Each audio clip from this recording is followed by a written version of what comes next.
Hey guys, so I was just sitting here getting dressed and I was thinking about my fertility journey and the huge decision that I had to make. And it made me think about things like, if I had known half the stuff that I know now, would I have still made the same decisions I've made in my life? Um, if I make the decision that I'm leaning towards, what does that mean for my legacy? Everybody has a different idea and a different definition of legacy. And it's no wrong answer. It's your legacy is what you make it. Some people want their legacy to be material things such as a house, a car, something like that. Um, some people is okay with their legacy just being a story about you. For me, the legacy that I want to leave behind, I want to be able to go knowing that a piece of me is still roaming the earth.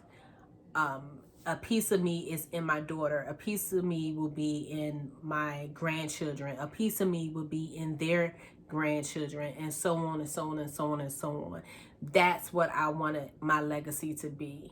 And I never thought about that because for most of my life, especially my teen years, I never wanted to be a mom. But the moment I became a mom, that's when everything in life all of a sudden mattered.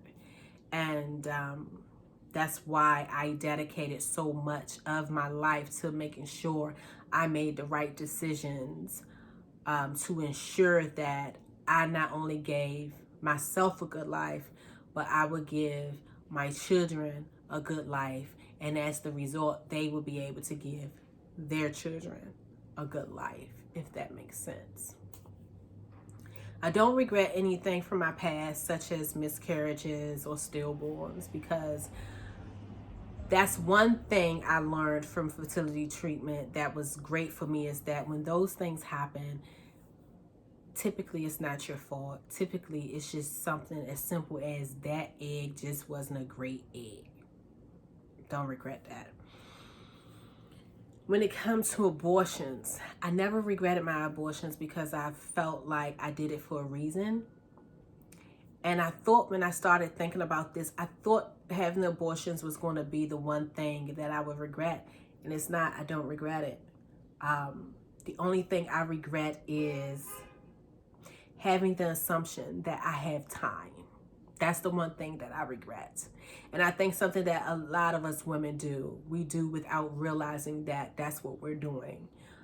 We just think time doesn't end. And unfortunately, in the world of reproduction, your battery in your clock starts to die. One of the facts that I learned during fertility that I wasn't aware of is that once you turn 35, you're considered high risk. Whatever pregnancy you have after the ages of 35, you will always be considered high risk. That is what it is. That's what it's going to be. It's nothing you can do about it. Another thing that I did not know until I started fertility is that the eggs we are born with, those will be the eggs we will always have forever. It is no medicine, no prescription, no injection that they will ever be able to give you that will increase your number of eggs. But the medication that they can give you, it can make your eggs a little better. I also didn't know that as we get older, our eggs quality as well as quantity start to decrease. I just assumed we was just like men. Like, men can continue to have babies until they're 100 years old, until as long as their little thing work, they can have babies. As women, we do not have that luxury. Our eggs, they start to go down. I didn't know any of those things. So when I was in my 20s, I was a single mom and I was struggling, and I was a college student and I was a full-time worker. I didn't have time for children, so I kept putting it off. And because I had more time, and now I'm in a situation where the battery in my clock is dying, and the battery that works for my watch has been discontinued. That's the best way to describe it. The decision I had to make this year was given to me by my gynecologist. I either have to try again to get pregnant now and have a hysterectomy after childbirth, or I need to just get a hysterectomy now and not try again. Either way, the hysterectomy will have to happen. And people will probably say, well, you're young. Why are you even considering a hysterectomy? It's because I have a severe infusion in my reproductive system. I have a very large fibroid. That fibroid is currently attached to my uterine wall. And the uterine wall and the fibroid are both attached to my right fallopian tube. So it makes it very difficult for me to get pregnant. Is it impossible? Absolutely not. But if we're talking about out of 100%, as of right now, I have like a 15 to 20% chance to get pregnant. And for me, that's too much of a small percentage for me to be okay with my wife and I taking that amount of money out of our household for a question mark. I can't do that. I wouldn't be able to live with myself if we did that and it did not work. The reason I need a hysterectomy because of the infusion is giving me a lot of problems, especially with my menstrual cycle. I bleed abnormally. I'm the normal woman, one tampon, probably change your tampon maybe every 2-3 hours, something like that. I don't know. Same goes for your pad. For me, I have to wear a tampon and 2 pads, and sometimes I can't even wear a tampon because there's just so much blood coming out that I have a super plus pad on, and then I got another pad on in the back just to catch the extra blood so I won't spill on myself. And I found myself changing my pad every 10 to 20 minutes. That's very unusual. For the average woman, a doctor will say if you have a blood clot come out, if it's the size of a quarter, call your doctor. For me, my blood clots are a little bigger than $50, which makes it very uncomfortable, and they fall out every time I use the bathroom. So I'm on the verge of screaming every time I pee. Because of this infusion, I'm in pain a week before I come on. I'm in excruciating pain a week after I come on, and the week after I go off, because I'm ovulating, I'm in debilitating pain to the point I'm balled up on the floor, I'm balled up in the corner, I'm balled up at the top of my bed in the fetal position. It's horrible. So I'm averaging maybe 4.5 days out of the whole month to feel great. That's not a way to live. Not for me. And not only do I have this problem, but I also suffer from an autoimmune disease, rheumatoid lupus, and for whatever reason, I've been having major flare-ups this year. I'm thinking it's because 2020 has been a shit show. So my body is like, let's perform. So I have been in a lot of pain, and me being in pain so much make it very difficult for me to enjoy this amazing life that I have with the family I already have. And I want to be able to enjoy stuff. I want to be able to live. I want to just be able to function normally without having to make sure I have a bag of pads just sitting in my car, without having to wear 2 pads at night when I'm asleep and still put a towel down under me because I'm bleeding so much. Like, I just want to be normal. Another thing is we're stuck with Shady Grove. Like, we can't get away from them at all. We did transfer our files to the Merlin Fertility Center to work with Dr. Padilla. Again, he and his staff was absolutely amazing to us. But unfortunately, due to COVID, they closed their office. They closed their offices. So I have to go back to Shady Grove Fertility. I'm not saying Shady Grove is a bad fertility clinic. I think for me and my situation, it was more so about my experience with them more than anything. And I think my experience was what it was based off of the locations that I personally went to. I know a lot of people who worked with Shady Grove and found success.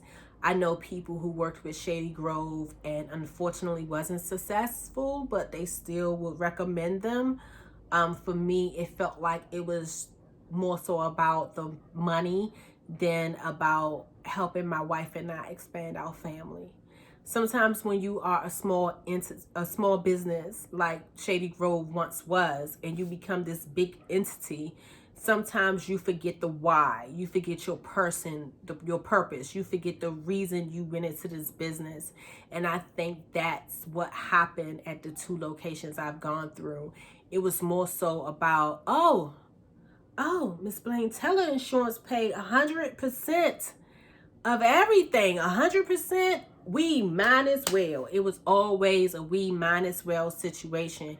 It was never a situation of, well, this is the best thing for us to do for you, for your situation. It was never about that. And I say that for 2 reasons. One, my first doctor with them, anything we would ask him about, it was always a we might as well because your insurance is covering it response.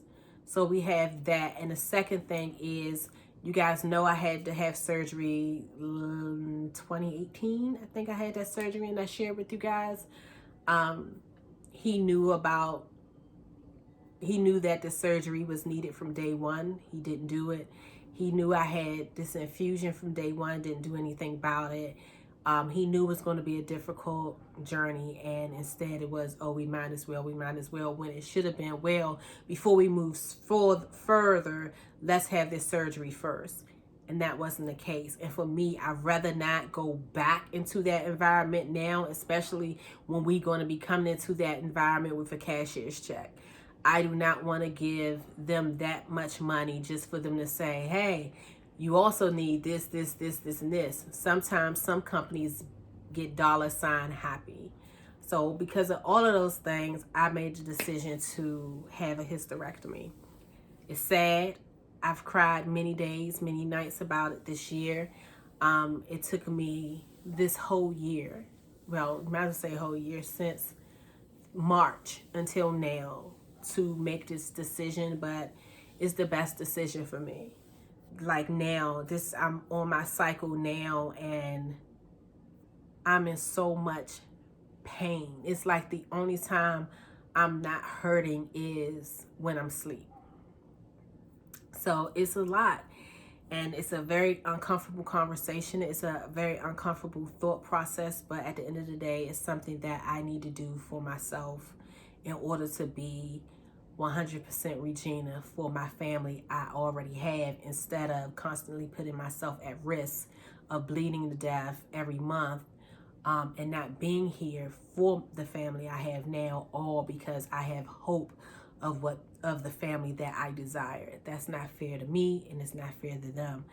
So that's what I decided to do. Doesn't mean my desire went anywhere. I still want another child, and I know I'm going to have another child, and I know we are going to have baby Teller walking around, running around here. We just will have to get him or her a little different. And as the result, I feel like this is the time where we start to focus on adoption. A lot of people think adoption is free. It's not. It basically costs the same amount as IVF treatment. So for us, we would rather spend the money on adoption knowing that it's a guarantee, instead of spending the money and basically placing a wager on my body. I'm not comfortable with that. So that's why you guys haven't seen a lot of fertility related videos, is because my journey is shifting from IVF to adoption. And I'm finally at a place where I'm at peace about it. I will keep you guys updated on my hysterectomy. I will keep you guys updated on how I'm feeling, how I'm going, and all of that stuff. And my wife and I will definitely post videos when we, you know, start this adoption process and things like that. I'm gonna keep you guys in the loop. I'm gonna keep you in the loop. So until next time, until the next, you know, family TTC video, adoption video, please enjoy all of the other things that I'm doing in life. And who knows, I might pop in here and there with some fertility treatment advice videos or something, because the whole point of me starting this channel was because I felt like I was in this life on this journey alone, and I wanted to be able to help other women because I knew I wasn't by myself, and I knew it was unfortunately other women who was on this journey too. So it still may be some fertility content. It just will be for content excluding myself. So I hope you guys have a wonderful week. Hope you guys have a wonderful weekend.